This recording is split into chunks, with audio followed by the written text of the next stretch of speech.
And welcome everybody to this Wednesday evening, June 3rd's edition of episode 4, Reinvention Conversations from the Front Porch, Reinvention Works. I'm your host, Hollis Thomases, and my guest tonight is Yvonne DiVita. Yvonne, say hello to everybody so they can see you. Hi, everybody. Never mind the brace on my hand. It's a blogger thing. It's a blogger thing, a carpal tunnel thing. Yeah.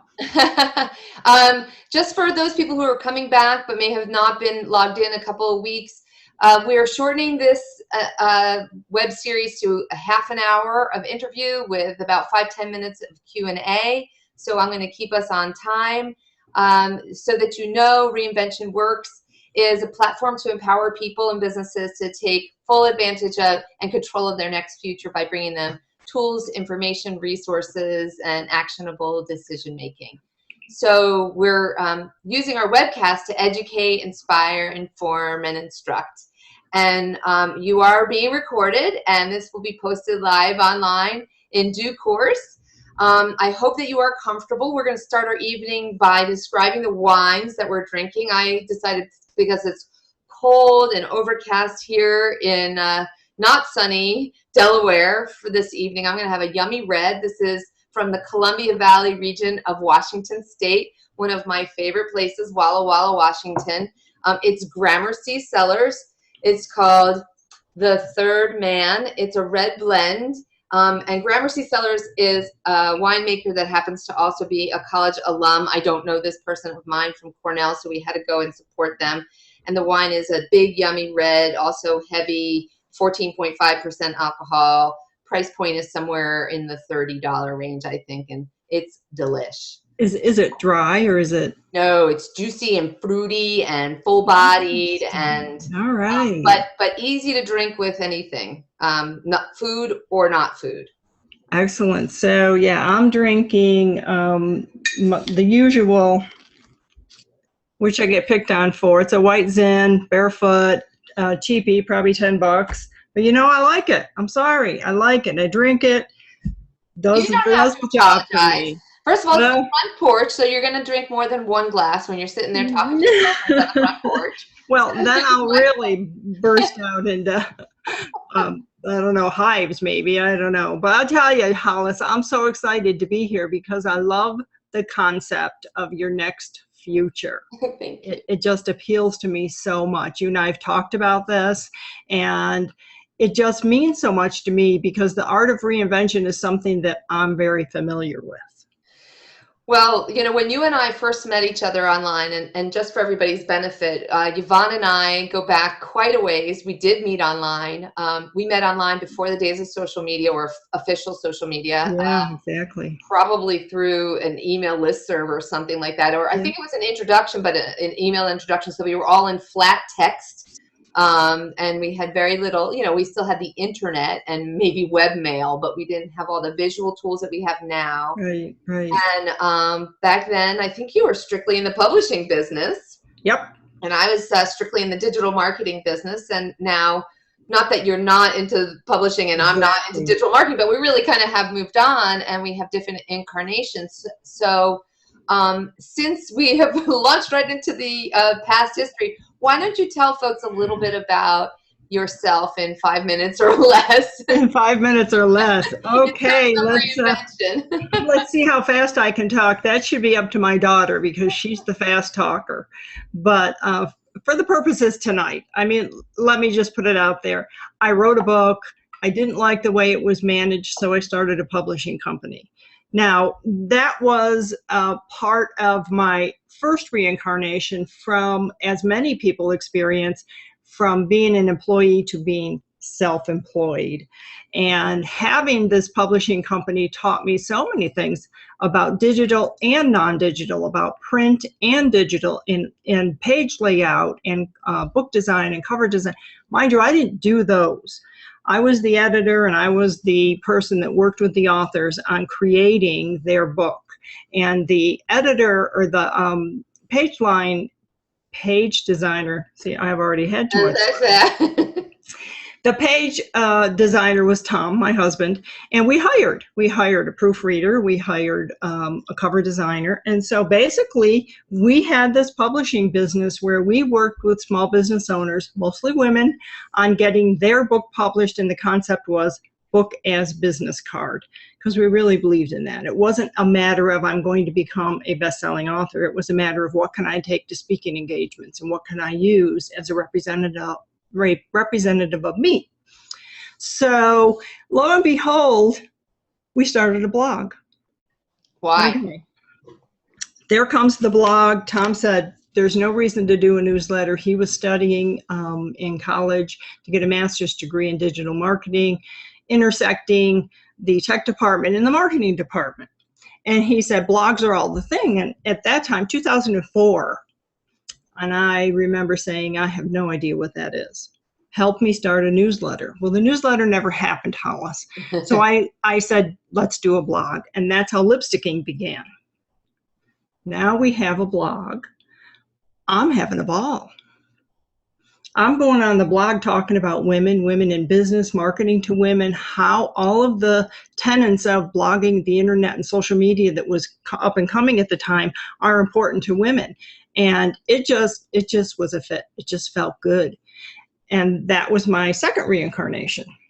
Let me stop you right there. I want to ask you a question.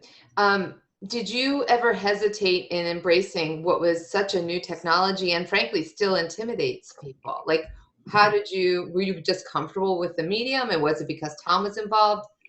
It definitely was because Tom was involved. He built the blog, he designed the blog, he spent time with me teaching me how to use it, but in the end, Hollis, it became me. It became me because at the core of everything I am, and even with the New Lipsticking Society, the writer in me wants to communicate to other people, especially women. Right, it's your voice.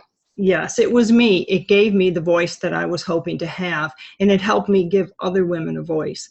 So the blog became this instant, what do I want to say, friend. It became my friend. And so I met a lot of other bloggers that way, Toby Bloomberg. And as I was building up my credentials as a blogger, as a writer, as someone with a business that publishes books, I met the interactive marketing director of Nestle Purina, the pet food company. Right. And in my research on women in the internet, I knew that the majority of pet owners are women, and they were online. And I said, why don't you have a blog? You guys should have a blog. And long story short, he hired us to blog for them. Okay. So they sponsored a blog. Okay, I'm going to stop you once again. You said, in my research on the internet, I discovered that mostly pet owners were women. Why were you researching? Well, again, I was researching because I wanted to know all the things women were doing online. And there was a lot of information online. People were writing books about marketing where they might have a chapter or a story. Nobody had a full book. Nobody had a focus. But they were talking about the up and coming use of the internet by people for shopping. And I said, my brain said to me, hey, who shops? Who shops? Who likes to shop? Well, women like to shop. Well, what do they buy? What will they buy on the internet? I actually did a survey. What won't you buy on the internet? You know, so shoes were something they said they wouldn't buy. Right. Well, yeah. Kill Zappos then. Yeah, that was before Zappos. So that's why I did that. And again, it goes back to my desire to connect with women. And the internet became such a great playground for that. Yeah. And then when Facebook and Twitter, and we can go into all of that, but the real powerful part was I met people like yourself. I met other business women, but I also met moms. I met young moms who, because they had a baby at home, were pregnant, they didn't want to go to the mall, they didn't want to go to the store. They were looking to shop online and get it shipped to them. So that whole concept was very important to me. And then when I met Michael from Purina, I saw another opportunity. Now, I did not intend this to take me away from lipsticking at all. So when we talk about reinvention, sometimes you're reinvented whether you asked to be or not. But I started the blog. with Tom, and basically we had a ball. I mean, I couldn't get Nestle to share enough information with me. They were still a little skittish. So it was basically about me and my pets. And then I went to a conference, a women's conference, and I met another pet blogger, and several other pet bloggers were there, and they were very annoyed at all the attention these women bloggers were getting from all the consumer brands. And it was a question of, why aren't the pet brands approaching the pet bloggers? And that's how Blog Pause got started, because we got back to our offices. We talked to a couple of the other people, and one of them, Caroline Gollin, she said, we should do the same thing. We should basically reinvent the women's blogging market for pet bloggers. And, you know, we had these meetings over what we would called it Blog Pause. And then we had these long discussions over, should we start a community or should we have a conference? And we decided to have a conference first. So we did. And it just grew, Hollis. It just grew and grew and grew. And I still continued with lipsticking, but it was getting less and less time that I could spend on it. And so this past weekend, we had our 7th conference. We had over 500 people there. We probably had 70 dogs, 6 or 7 cats, a couple of rats, a guinea pig. Some ferrets, and 2 mini pet pigs. And all of the pet brands and some of the consumer brands. So what I kind of hear from your reinvention story is that there was this time where you had been working on a book project and you didn't like how it was handled by the publisher who was your employer. So you decided to do this thing by yourself, like you thought that you could do it better, which is also fascinating. I want to talk to you about that. And then as you started to do the work on your own, and I think you know what I'm kind of hearing is you keep talking about what a ball you're having in it, and this medium was your friend. And so to me, what I'm hearing is that you really connected, and something in you, whether you call it a passion or some sort of visceral connection, propelled you forward, and you were so excited about it. You know, you really got fully vested. You researched it, and you kept diving deeper and deeper, and then you just let things happen. Like you saw opportunity, sort of presented itself. Yeah, sort of. Here's where I think, if I'm thinking carefully about it now, I come from a family of 4 girls. There's 4 of us, and I have a brother, and love my brother to pieces. But I think I looked at my immediate family connection, and it was women. I looked at my mom, who was an entrepreneur and had her own business at a time when it was very difficult. She was a divorced woman, and who wants to take a chance on that back in the 60s? So I think I had this passion to see women succeed, and I still have it today. And the interesting thing about Blog Pause is it's 85% women. Right. So you have this, you know, this cause is almost in you. Yeah. And it keeps calling to you in all forms, and you don't deny it. Right. I don't.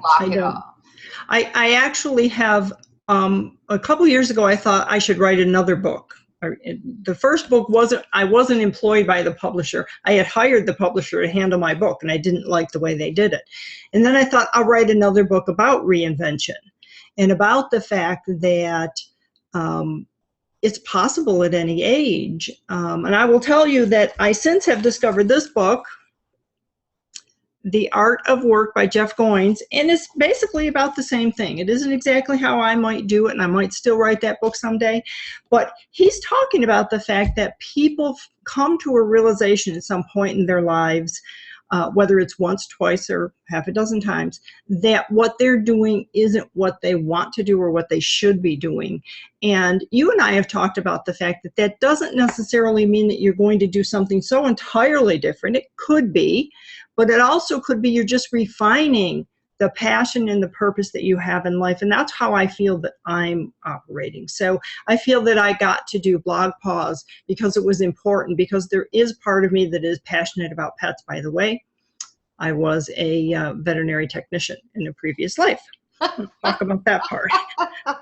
You glossed over that. Yeah, so basically, Blog Pause just grew, and it was exciting to watch it grow, and it's still exciting to see. And by the way, it's a family business. We were acquired 2 years ago by Pet360. Pet360 was acquired by PetSmart. So now we have a little more legitimacy to some of the brands. But in the end, it's all about what did we want to create, and my role in it is how could I help these women succeed? So let's get into some of the nuts and bolts of process for the people who are either at the beginning stage of thinking about reinventing or are not necessarily entrepreneurial. What, looking back on, those maybe your earlier days of reinvention, what advice, what do you recall from the process? What worked, what didn't work? What was the total bomb? Oh, okay. It's scary. It's scary. If you would ask, how risk adverse am I? I don't like risk. Mm-hmm. My husband picks on me all the time because he wants to do all these fancy investments. And I'm like, please, can we just put it in the mattress? But in the end, I guess I don't look at it as a risk. I didn't, when I went out on my own to begin with, it was, if I stay at this damn job, I'm going to die. Right. So the risk was to stay there would stifle me, and it would not give me what I needed. It would not provide comfort. It would not do the things a job is really supposed to do. And secondly, I didn't want a job. I didn't want a job. I wanted to be something. I wanted a career. That's the famous thing. So don't have a job, have a career. Well, it wasn't even a career. It was, I wanted to help people. Mm-hmm. I wanted to help women, because I saw how hard it was. It was hard for me. We won't get into the story about how hard it was back in the day when I was hired to be a web content writer, and they wouldn't let me write content. Oh. And it was like, why? I to this day don't even know exactly why, but they wanted me to bring them coffee. And this was not me. Mm-hmm. So the risk really was more in how stifling and unhappy I was staying where I was, and that I was convinced, and maybe that's unusual, I don't know, I was convinced I could go out and make a living, and at that point all I wanted to do was pay the bills. Right. So I did. I went out and I did web content writing originally before I did anything else. And that's when I got the idea to write the book. And then everything else. So even if we go back to that I was convinced that I could do this. What convinced you? Was it just your own self-esteem, or did you reflect? Did you use some tools? I mean, how did you come to that decision? I think it was basically that I couldn't stay where I was, number one. And number two, I knew what I had to do. I had to get out and meet other business people. And there happened to be in Rochester, New York, where I lived at the time, a small business group called Rochester Professional Consultants Network. And someone introduced me to them, and that was a lifesaver because it had like 200 members, and they had meetings every Friday. And I met a lot of people who were either in the same ballpark I was, or who were just starting, and you just learned. They were so willing to teach you what they could know, what they knew. And then I also knew I needed to join other networking groups, so I joined a BNI group, Business Networking International, and I did use those tools. And then I went out and got myself a mentor, because I said, I need someone who's going to help me really achieve and not just put one foot in front of the other, someone who's going to give me bigger things to do. And the mentor, by the way, introduced us at the time, Tom and myself, to a gentleman called Lee Thayer, who is a well-known professor and communications professional. And he did a couple books with us. And he became like a mentor to me. So I just learned. I just learned as much as I could from as many people as I could. I studied, I read books, and I tried to implement the things that I could. That's what I did. how did you find your mentor? You said, I went out and found a mentor. Did you like just go, oh, one day I need a mentor, let me go point to the next closest person? Or how did you determine? Well, I met this gentleman at one of the jobs that I had when I was still employed. And lo and behold, didn't he turn up at a networking event? We sat and we talked, and I talked about my writing, and he invited me to a group that he was starting. And then we just struck up a friendship, and he became a mentor to me, and we're still in touch today. Nice. Did you ever formally ask him to mentor you, or was it just an evolution? It was an evolution, but it was also the group that he had, that he invited me to, was a group of CEOs in the local Rochester area. And it just flowed from there. I think that group and meeting those CEOs of these small businesses really helped me a lot, because I got to hear the stories from other CEOs. In my company, I was the CEO. And I got to hear their stories and their struggles, and they were just like mine. And I got to listen to his response, because it was a collective meeting. And then we would meet separately, each one of us, and then he and I just continued to work together. Got it. And during those early days, I think it's now kind of more evident, and I'm wondering about the people who reinvent multiple times, if it gets easier. But in those early days, what was your emotional spectrum, and did you ever fear that you wouldn't make those bills? Oh yeah, sure, absolutely. And did you have kids at the time? Like, what was your situation? All right, in the beginning, I was divorced, and I had 3 kids at home. And my ex-husband told me he was going to make me so poor I couldn't afford a loaf of bread. Oh, nice. And my middle daughter, called me at one of my very first jobs. She called me there one afternoon, and she said, "Mom, I don't want you to be worried, but I can't find the snake." And I said, "What snake?" She said, "Oh yeah, I'm watching so-and-so snake from school, and I can't find it." I'm like, okay, I am worried now. Yeah. We did find it. It was still in the little aquarium thing that they had for it. But those were the things that I was going through. And when you're in a position, that was a job, and then I went on, and the kids were in high school or college, and you don't have a choice but to succeed. And if you aren't succeeding at what you're working on now, you need to figure out what it is that you will succeed at. And it isn't easy, but again, if you build a network of support, if you join groups where you can go and you can talk out your problems, you can literally, I had Tom also, and Tom and I would sit there. We borrowed money on insurance. We borrowed money to keep the publishing company going. And then it was going well, and we got a loan. And then we had to pay the loan back. But in the end, you do what you need to do. You work a little harder. Peter Shankman, I don't know how many people are familiar with Peter Shankman. He was a keynote at Blog Post this past weekend. And one of the things he told the bloggers was, if you want to succeed, you have to find a way to work 10% harder than you're working now. Mm-hmm. And that's what we did. Mm-hmm. I mean, he didn't tell us that back then, but that's what we did, because that's what you do.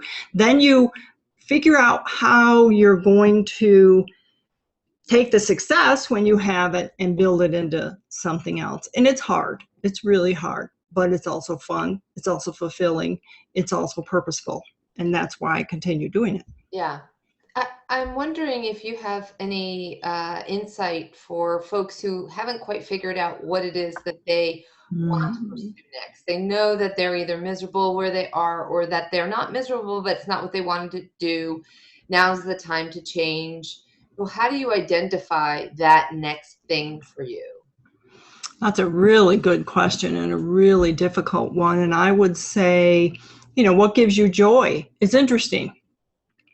I don't like it when people say, oh, do what you're passionate about and the money will follow. It just makes me cringe, because it makes it sound so easy, and it's not. It's really not. Now, you should be passionate or purposeful about what you're doing. If you're in a job and it is not providing you purpose, and it is not something that you get up in the morning and you enjoy doing, then you should find what it is you do enjoy. Now, if it's making art, you may have to supplement the art you're creating with something on the side that you can actually pull in money from. Is that teaching? Is that having workshops, real or online? Is that helping other people write? Artists are often good writers. Look at the combination of things that you can do, and if one side's bringing in the money, then put your focus there for now while you build up the other side. And that's what I would tell people. Look at not just what you're passionate about, but will people buy it? And if you don't know whether they'll buy it, experiment. Yeah. Experiment with people. Send it to people that you've met online. You can send me anything. I reply to everybody. And then basically experiment, test, find out what it is. I had a girl that I was working with recently who is an artist, and she's a fabulous artist. And she wasn't making the progress she had hoped to make. And I said, well, maybe you need to teach because you would be a really great teacher. You said something earlier that just triggered a memory in me. And that was, even if you're not able to do something and make a living at the thing that you're passionate or purposeful about, have joy in it. And I remember writing you at the beginning of my reinvention process saying, I just can't connect with my joy. Like the things that I'm thinking about just don't make me excited. And you're like, I think I can help you with that. Let's talk. Yeah, exactly. I think also one of the things I've learned, and people have complimented me on, is the fact that I like to have conversations and I like to hear what it is about your work or your passion or the things you'd like to do, what it is that you want to identify, because sometimes I can tell that really it's a little bit different path. You think that the path is this way, and I'm thinking maybe it's not. And one of the things I learned from my mentor, so his big thing would be, and entrepreneurs and people starting out do this all the time. If you said to him, I don't know how, he'd ask you a question, well, why aren't you doing that? And you'd say, well, I don't know how. He would say, well, if you did know how would it be? I don't know how, Bruce. Well, if you did though, what would you do? Right. And he wouldn't let you go until you answered that. And guess what? You figured out the answer. Exactly. It's that question also, like if money wasn't an object, if obstacles weren't an object, what would you really be doing? Money shouldn't be an object. Right. Money should not be an object. So maybe that means you have to save up. Right. And the reason I say that is because if you're risk averse like I am, and you want to have the money in the bank for the first 6 months to cover your butt, while you're experimenting, while you're learning, while you're going out there developing this passion, great, that's fine. If you're strong and you're pretty confident and you've had indications that people will pay for what it is you want to do, then go out and do it. But only you can figure that out. Right. So we're coming upon our 30 minutes already. Whoa, that was fast. It's just too fun to talk.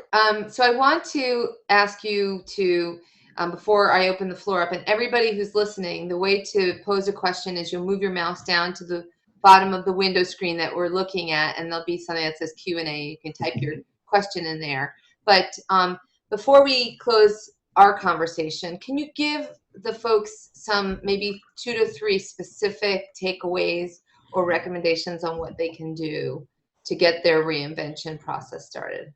I would read.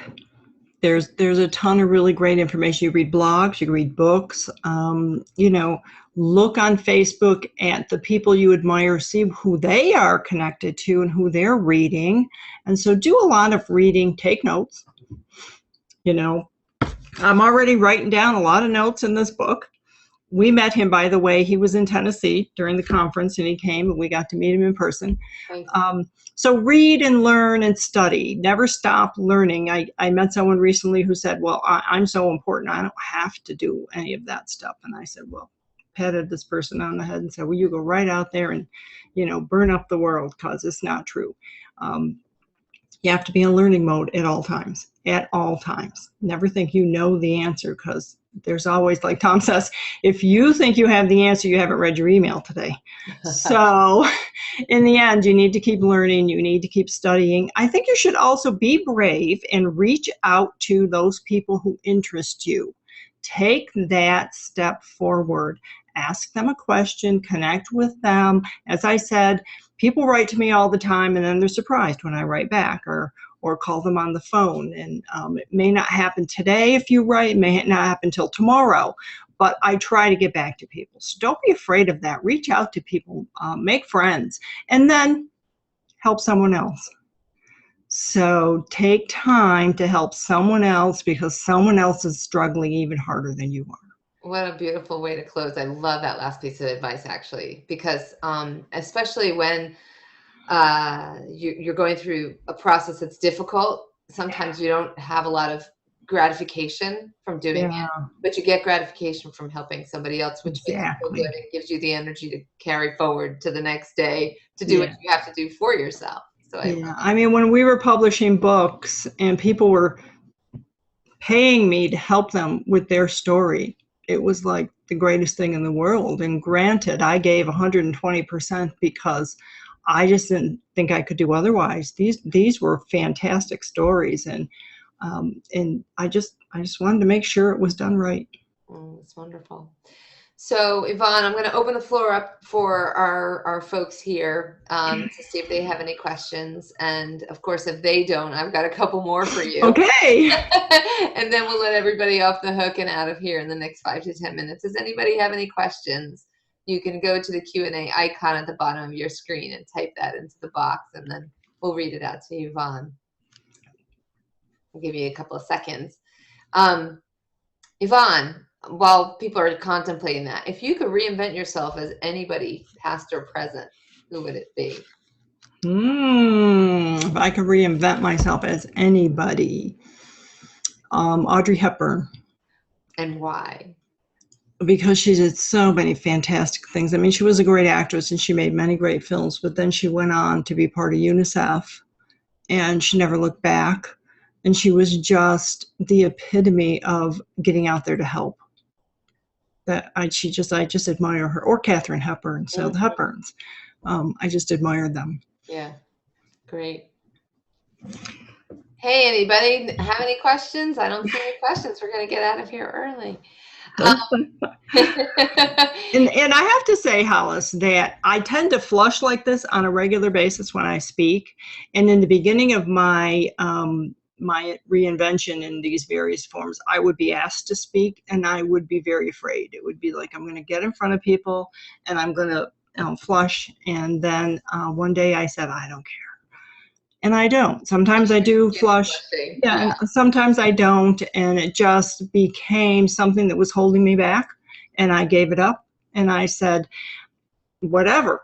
This is part of my whatever happens when I speak, and that's the way it's going to be. So don't let things hold you back. That's right. I think that before everybody else dialed in, we were talking about how, at least I can speak from my point of view, that this process for me also has given me the time to kind of reflect and change my own thinking. Yeah. So I am trying to intentionally cast away sort of negative self-talk, or to just challenge my own thinking. You mentioned a moment ago about being brave. There was a line in a movie I recently saw, and I really wanted to stop it and write it down, because it was something like, if you could suspend your fear for 10 seconds, what would you do that could put you? Yeah. Whoa. Well, the phone is ringing because people think we're on East Coast time or something. Oh, well. And you are in Mountain Time. That's where. Yes, we're Mountain Time. So everybody is still dialed in, but we don't have any questions. So I think we're going to wrap it up. And all right. Yvonne, I could talk to you forever, so I will talk to you again. Yeah, anytime. Everybody who took time to come in online tonight and join us, I hope that you got something out of this conversation. Let me switch over and share my screen. I apologize if it goes dark for a second, but here we are, and I want to let you know what to do. If you want to contact Yvonne, here are some of the ways to get a hold of her. She's got a billion different Twitter handles, but I've listed the most popular ones. And her primary website right now, I think, Yvonne, is that fair to say, is lipstickingsociety.com. We're working on that. It's a in development, but coming along. Work in progress. For everybody else who wants to know what's going on with Reinvention Works upcoming webcasts, the main website for that is reinventionworks.com/webcasts. I would really appreciate it if you tell your friends to log on for future casts. We're doing them every Wednesday at 8:30 p.m. Our next guest next week is Rob Spider-Graham. He's an author, a trainer, a salesman. I'm actually going to do this interview live in person with him in New York. So this will be a test of technology once again. And the week after, on the 17th, is Richard Duval. He's a former marketer who's now a professional photographer, landscape photographer, and his landscape photography is absolutely breathtaking.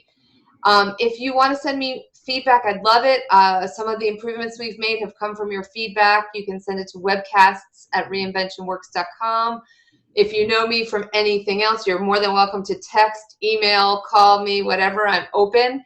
And if you are on Twitter, Instagram, or Facebook and you want to mention us with the hashtag, it's #ReinventionWorks. So there we have it, everybody. I really appreciate your time tonight. I'm going to let you go. And thank you so, so much for joining us. I hope to see you again soon. And Yvonne, thank you. Thank you, Hollis. Bye. Bye.